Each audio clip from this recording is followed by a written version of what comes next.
जब हसन और हुसैन ने नए कपड़ों की ख्वाहिश की और घर में कुछ भी नहीं था तो फिर क्या हुआ, वीडियो आखिर तक देखें। ईद का दिन था। मदीना की गलियों में खुशियों का समंदर था। हर तरफ मुस्कुराहट, गले मिलना और बच्चों की हंसी गूंज रही थी। लेकिन इसी मदीना में एक घर ऐसा भी था जहां ईद की रोशनी नहीं बल्कि खामोशी थी। ये घर था बीबी फातिमा ज़ोहरा रदियल्लाहु अन्हा का।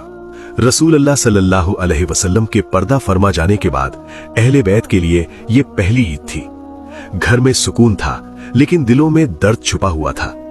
छोटे हसन और हुसैन अपनी मासूम आंखों में ईद की खुशी लिए अपनी वालिदा के पास आए। अम्मी जान, सब बच्चों ने नए कपड़े पहने हैं, क्या हमें भी नए कपड़े मिलेंगे? ये सुनकर बीबी फातिमा का दिल भर आया। उनके पास कुछ भी नहीं था, न पैसा न कपड़े, मगर उन्होंने अपने बच्चों को मायूस नहीं होने दिया।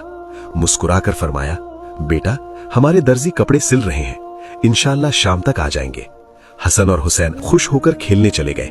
लेकिन जब वो चले गए तो बीबी फातिमा सजदे में गिर गईं। आंखों से आंसू बह रहे थे।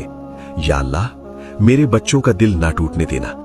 ये एक मां की दुआ थी और अल्लाह अपने बंदों की सच्ची दुआ को कभी रद्द नहीं करता। तभी दरवाजे पर दस्तक हुई। बीबी फातिमा आरे ने दरवाजा खोला।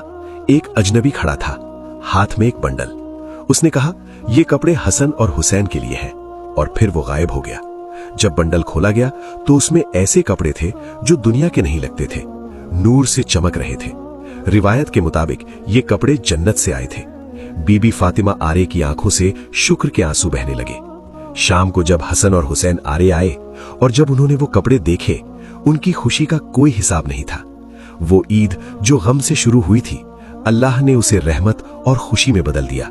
ये कहानी सिर्फ एक वाकया नहीं, ये सबक है कि जब इंसान सब्र करता है और अल्लाह पर भरोसा रखता है तो अल्लाह उसे वहां से देता है जहां से उसने सोचा भी नहीं होता। अगर आपको ये वाकया पसंद आया हो तो लाइक जरूर करें और कमेंट में लिखें सुभान अल्लाह।